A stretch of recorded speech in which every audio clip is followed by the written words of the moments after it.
Good afternoon and welcome to a special edition of the Inside the FLX podcast. I'm Josh Durso, and as always, we are here in the FingerLakes1.com studio in downtown Seneca Falls.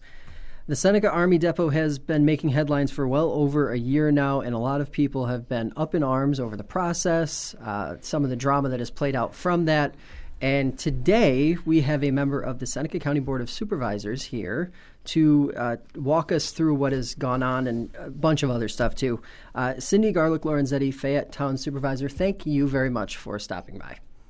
Thanks, Josh. Thanks for having me. I always love to come on these shows. You're very informative, and you do a great job keeping the people and the public aware of what's going on.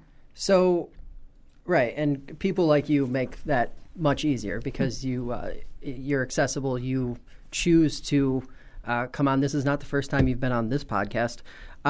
So we'll skip all of the introductory stuff and we'll get right down to business.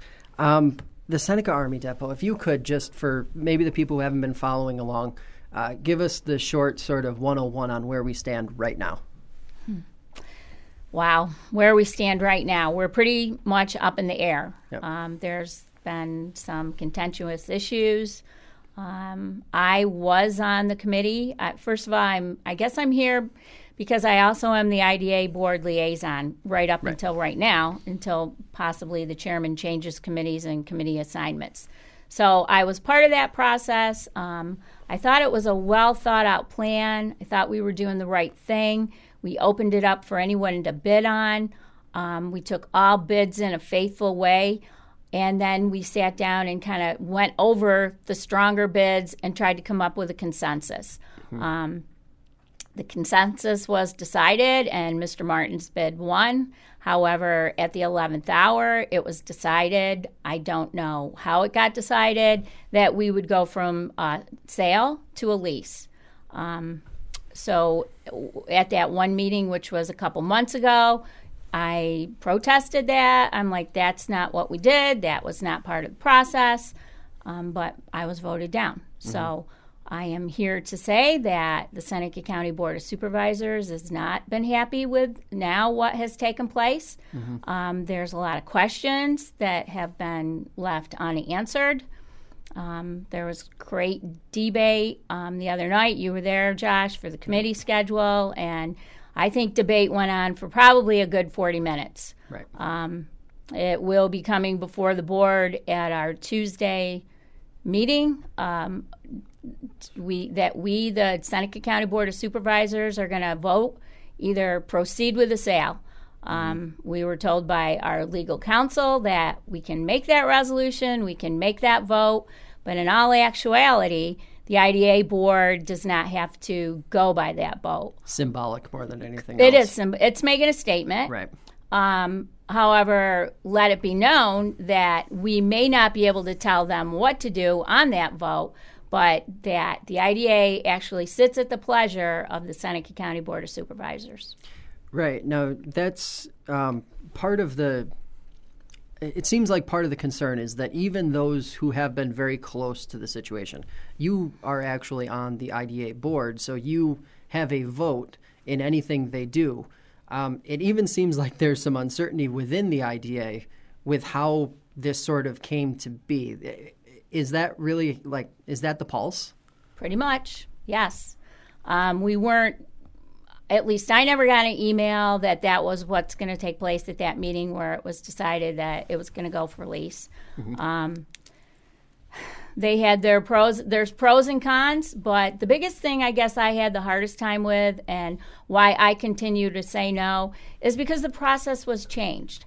Right. There was a few other strong bids. There was a definitely second bid strong. Mm-hmm. That, to me, it wasn't fair to that person and that company that had done what they needed to do, and that now all of a sudden the rules change. It's like if you're in a football game or a basketball game and, all of a sudden with 3 minutes left to play in the game, you're going to change the rules. The rules change. You just don't do that. Right. You don't do that, especially for something as big as what we faced in this county. Now, with the depot. Is part of the contention with, because it seems like, it seems like a number of the board members are obviously opposed to what has happened, or at least uncomfortable with how this has transpired. Is it sort of the overwhelming nature of, oh God, this would have to go back out to bid or we'd have to start totally over again? Is that a factor? Do you think that's a factor in some of the, if there are any supervisors who are sort of on the fence, do you think that is sort of playing a role in it? I think that could be quite a possibility. I know a couple of them that don't feel that we should, that the lease should go through as is. Right. And they have their own opinions. I'm not going to try to think what they may be because obviously I don't see eye to eye with that.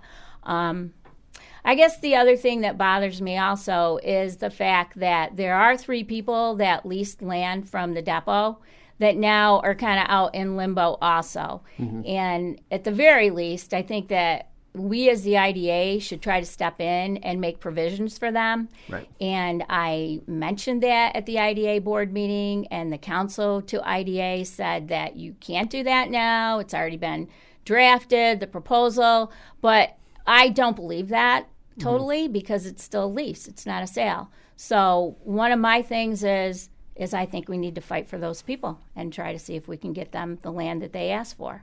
Now, are you concerned about the fact that some people have said that this could snowball and, you're talking about a 1-year lease at first, or maybe it becomes a 2-year, 3-year, 4-year. God only knows how, it could in theory go on forever. Is that a concern? Is that a concern to you, since one of the major arguments for selling the property initially was that they wanted to go hands off and wanted to be done with it? Correct. The biggest thing with selling the property, and part of the process was the number one goal, get the land back on the tax roll. Right. Okay? The second thing that came into play that was very heavily weighted on was job creation. Mm-hmm. So, number one, let's get it back on the tax rolls. Let's get it back so somebody's here, they're going to be paying taxes. School system, the fire companies can start to plan on that. So in all reality, that's not going to take place. Now, what was brought up at that meeting was a 3-year lease. Mm-hmm. That's what they wanted at first. Mm-hmm. And I think that there was enough people on the IDA that didn't agree with that. So that 3-year lease got brought back down to, well, we'll do a 1 year, and then another, at the end of that year, it'll be up for renewal. Mm-hmm. If I had to go in and negotiate terms, I would say, right now, I would rather say you're going to buy this. You're going to buy it at the end of the year, at December 31st, because quite honestly, Ann Morgan and the staff that she has now to help do the reeval and to assess what that property is worth, they're going to be done with that. They'll have that done and finished. Mm-hmm. So my negotiating term would be you're going to buy it at the end of the year. Mm-hmm. And also, I would put a provision in for the 3 people that have rented and leased that land that they not have to buy it from Mr. Martin, but actually the IDA sell it to them. Mm-hmm. And they get a fair market value. Right. We don't just go in, we have somebody come in and give a decent price for what they should have to pay. Has there been any thought, and this is just something that as we've been covering these meetings and sitting through not only IDA meetings but county board meetings, it seems like at some point throughout this process, the IDA, or even the county, I guess, by extension, was exposed or could have been exposed to some sort of legal consequence down the road if the actual process that was advertised to start with was not followed as advertised. Do you think, does that hold any weight, or do you think that, down the road there are going to be some, kind of issues that pop up because they didn't follow it to a T? I don't ever go on a show or quoted trying to give legal terminology. I don't feel comfortable with that. But as being in politics for 8 years and knowing what I've seen, I would think that could be a possibility. But I don't know. I'm not a lawyer. So obviously the conversation all revolves around the IDA. So I guess the question coming back to you has to be, what is the answer in the long term for the IDA, or what is the long-term solution? Because it seems like whether it's handing out a pilot or whether it's something like this with the selling this piece of property, there seems to be a lot of dissatisfaction, I guess, or lack of contentment with the IDA overall. Well, what's the solution? What's the fix? Okay. So the other night at the committee level, I say that people have to be more accountable. We have to have we need to have questions, and we need to have the answers. However, with saying that, I feel that the Board of Supervisors, and myself included being a big one because I am the liaison, that we also have dropped the ball. We have not really told them what our needs or wants are, but that will change. That is going to be changing. We're going to want monthly reports. We're going to want the director to come to every meeting, give a monthly report. The financial report does not need to be 10 pages long, and it does not to be print that seriously I need a magnifying glass to even make this out. Right. We need it clear-cut and concise for the normal taxpayer to be able to understand it. It's the first thing. Right. We need to know what pilots are there. What pilots do we have in the county right now? Where do they stand if they're 20 years? Have they started paying? How about the pilots that are being projected to come? Who's going to carry over and follow through with job creation? That's not being done. We need to keep tabs on things. And shame on the IDA for not doing it, but bigger point my finger at the board that IDA sits at our pleasure. So we as a board need to get together and we need to make them more accountable. And I'm ready to do that. It needs to be done. And it should have been done long ago. So staying in the vein of accountability, let's talk about the Board of Supervisors itself and a potential change to committee structure that has been, I'll say, lightly debated a couple of times. You guys were going to set up a workshop. I know it's going to be talked about at the coming meetings, but give us your sort of take, your feel on what was proposed versus what you have now. Okay. Well, my take on it was crazy. I didn't agree with it at all. We have 13 committees. I brought my little red book. Now, when I look at the committee assignments and I see the committees and the structures, we have 13. We could probably maybe chisel down a couple of them and maybe go to 11. But to go with the proposal that was given by the county manager of 5 committees, that was just crazy. That was ludicrous. Not only was it going to combine too much into one committee, and it would be crazy responsibility for only 5 board members to have to be a chair for. So not only would it put a lot of responsibility on them, but it would also give 5 people quite a bit of great power. And the rest of the board would just sit as on the committee, but would not be a chairperson. So I think that if it's not broke, don't fix it. And from every supervisor that I've talked to, and that hasn't been all of them, because the other night I said, email me. If you guys want change, then you need to let me know, and we'll set up a workshop. But quite honestly, the feel that I'm getting is they don't want to change. Can we be a little more organized in how we deal with our committee meetings? Sure, we can.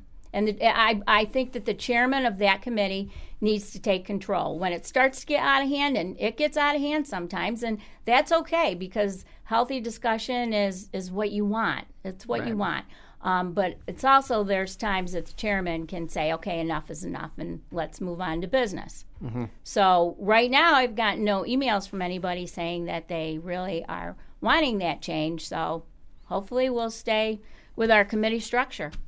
Now, one of the arguments against it seemed to be that if you have X number of issues, you're still going to have that many issues, no matter how many committees you have. The gripe seemed to be that committee meetings lasted too long. There are alternative methods, but for the way Seneca County does it, breaking it all down in one night, because it seems like most of the supervisors want to participate. Do you think that Seneca County would ever approach the idea of splitting them up, spreading them out throughout the month?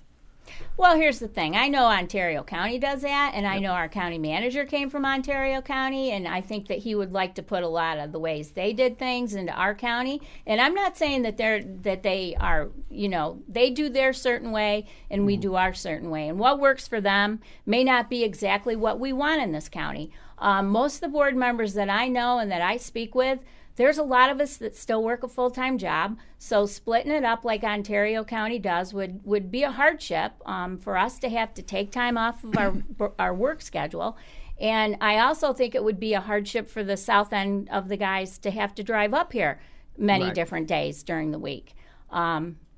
with that being said, I also feel, like myself included, I do want to know what's going on in all committees. Right. So on that specific night, yeah, we may stay there for 4 or 5 hours. Do we like it? No. But nobody ever told us being a supervisor and being in politics was going to be at 8 to 5 or, we're only going to have a meeting that's going to last 2 hours. Nobody said that. We all know that's not the case, and it is what it is. If you don't like that, then maybe you shouldn't be running for supervisor.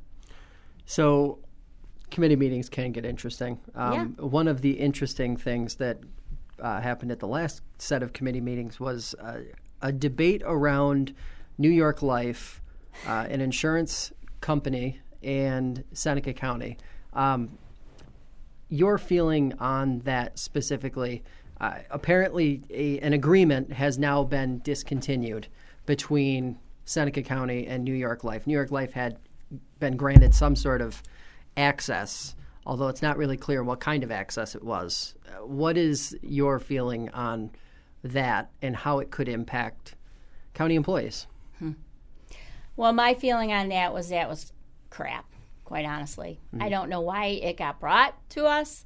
I think there's so many more pressing items in our county, and how that got to be what it was just ridiculous. They're a company that's come in a couple times a year, and employees were allowed to go up in one of the empty rooms at the county building and sign up for whatever it is they sign up with New York Life. I guess the county manager felt compelled and didn't think it was appropriate, even though, again, it's been done for 15 years. I guess what we were going to try to do is get a memorandum of understanding, and I don't know how that fell apart the other night in the committee structure. However, it did. I think that's unfortunate for the employees, and I also think it's unfortunate that it wasn't able to come out of committee and the full board be able to vote on it. I'm not so sure that quite possibly it might not be able to go through another committee, so that's being checked into. That was going to be my next question, because it was debated during the Personnel Committee meeting, but then I believe it was also debated a second time sort of at the fringe end of the Government Ops Committee meeting. That's so correct. Would that theoretically possibly be another opportunity? Hopefully. Right. Hopefully. Again, I'm not a lawyer, so we're checking into the different things. Right. If possibly it can. But again, we have such bigger issues, and for that to take the amount of time that it took away from us was not right. Our county needs a solid waste management plan. To me, that time should have been put into something as such. Not whether. And now I wonder, okay, so if New York Life can't, I think AFLAC comes into there. Is that going to be in question now? I just think it was totally inappropriate to even go there. Now, you bring up a good point. Sort of looking at this broad picture issues that have kind of more pressing and been flying under the radar. Water and sewer issues, they seem to come up at every single meeting. Yep. They don't really get the press. They don't get the headlines because they're not quite as glamorous as some of the other ones. Give us an update. I know water is your thing. Give us an update on where that stands. Well, is a water authority ever going to happen in Seneca County? We could only hope. Right. But there you go. That is a huge pressing thing. Right. Water, sewer, my town more with water. There's people that want water. They can't get water. Our town is actually, the town of Fayette is looking into, we've already went through and had some plans about how much it would cost possibly to put water throughout our town. We're going to be very shortly going out to the press and having some informational meetings set up throughout the town of Fayette. We're going to try to get some petitions signed, and we're going to try to see how many people want it. And if, in fact, there is a good support, and I think there is from what I'm hearing, then we're going to try to see how possibly we can do it. We would love to think we could get, tons of grant money, but grants take forever, and there's so many stipulations that you have to file that we're actually thinking of bonding it out over 20 or 30 years. And then the people are going to pay for it, yes, but you know what? They'll get the water. It's hard to live without water. So that's one of our goals. It seems like a lot of the not Seneca Falls, not Waterloo, a lot of the other jurisdictions throughout the county are starting to think like that. And it seems like it's kind of been spurred by the development that's happening with like Del Lago and different companies starting to invest in Seneca County.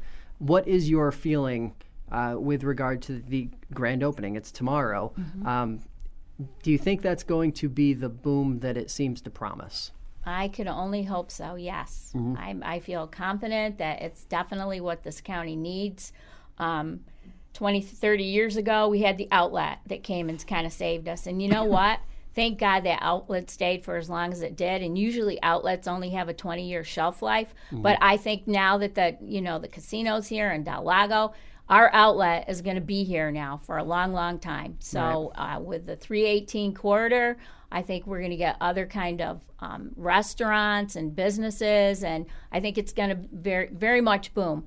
Now the north realize that's where it's all going to take place, but we got to figure out a way that the south end and the other people of the other end of the county will be able to benefit with that also. And I think water is pretty much what everybody wants and needs. Right. So, now you mentioned potential waste management plan.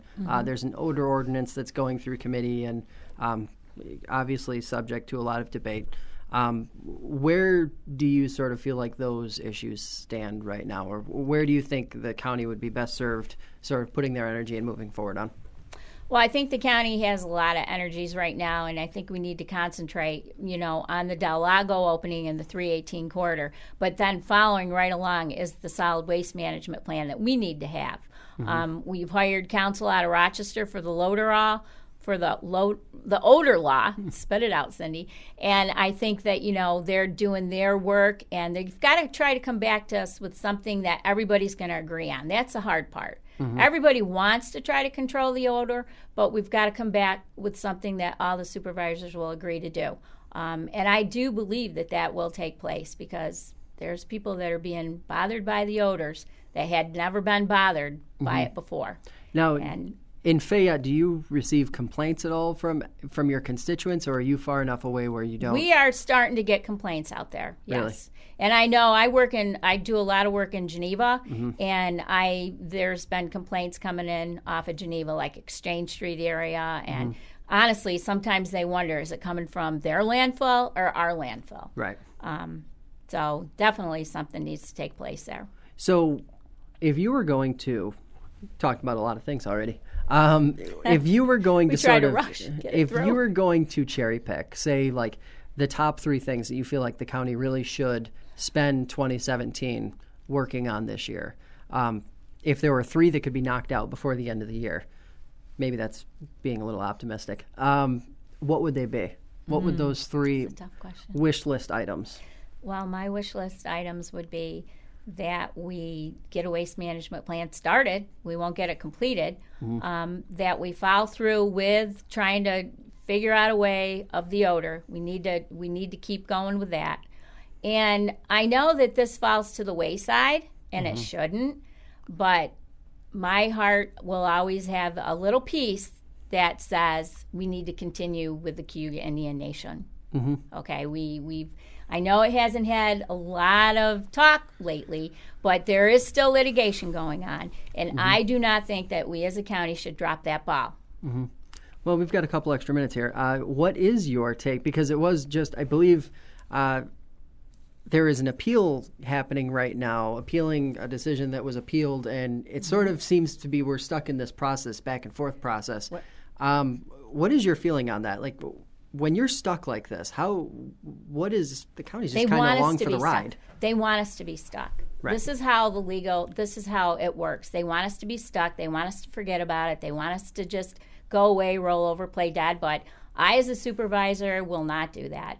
It's been an issue for a long, long, long, long time, but it's an issue that everybody needs to pay taxes. Everybody that lives in this county needs to pay taxes. There's been a certain group that hasn't had to do that. They've got away with it. They've been allowed to sell gas and cigarettes without any taxes. Hasn't been fair to the people that have grocery stores, gas stores that pay it. Enough is enough. So before we get you out of here, I have to ask you about an issue that was, I believe it was finally put to rest at the last committee meeting. Sales tax sharing. Is it going to happen? Do you think that there's enough interest on the board to make it happen, or how do you think that's going to play out in the next 6 months to a year? I think there's enough interest on the board to say that we want that to happen, but there's a lot of different things that we need to research. First of all, we got to find out exactly what the monies are going to be. Right. Now, if I thought that I want the taxes to be shared, but if I thought that we could put a pot of it all into put the monies all into a big pot for more infrastructure, right, I would vote that way because that's what we need. And it would be able to service the other end of the county. If, in fact, that can't take place because of Water Authority, I would love to see that happen. Do I think that's going to happen within the next few years? Probably not with the board that I'm seeing. And that's why I would say sales, give the money then to each different town community. If we could put it in a pot and plan for that bigger picture, I'm all for that. Is there a north-south divide? Because it seems like with a lot of these issues that you're talking about, it winds up getting split into the north faction and the south faction. You're one of the ones that sort of sits in the middle. I sit in the middle. You're kind of like the guy sitting and looking both sides, wondering what's going on. Is that real, or is that just sort of just spin, it's not really that way? No, that's real. That's real. And I actually am the person that sits in the middle. So I kind of understand some of the northern views, and I totally understand some of the southern views. I grew up and lived in Varick, so I guess I'm kind of a little more southern than I am more northern on this aspect. But we do try to work together. I think we work together, but we have to start sharing with our people down from the south, and we need to give them infrastructure. I was going to say, do you make that connection through infrastructure and through projects, good faith kind of thing? Yes, definitely. I think the biggest thing is infrastructure right now. Okay. Get it countywide. All right. Yeah. Well, we really appreciate you coming on. I'm sure we'll be having you back. There's lots of stuff to talk about. Well, I love coming on. It's always fun. Between you and Harold, you keep us moving. And again, not for anything, but you're a young guy that's very involved in politics. And we need more of that. We need more of your generation to become interested, because you guys are going to be the ones running the country. I mean, we're the dinosaurs now. We'll be done in a few years, and we need new blood. All right. Well, that's going to do it for us today. As a heads up to our listeners, Bob Aronson of the Seneca County IDA will be here on Tuesday. Chairman of the Seneca County Board of Supervisors, Bob Shipley, will be here on the 9th of February. Geneva City Councilor Jason Hagerman will be here on the 16th. And then Laura Salamandra of We Are Seneca Lake will be here on the 23rd. Remember, Inside the FLX streams live on FingerLakes1.tv and also replays on Sundays at 7 p.m. on Time Warner Cable Channel 12. Thanks for listening, and we will be back next week with another edition of Inside the FLX.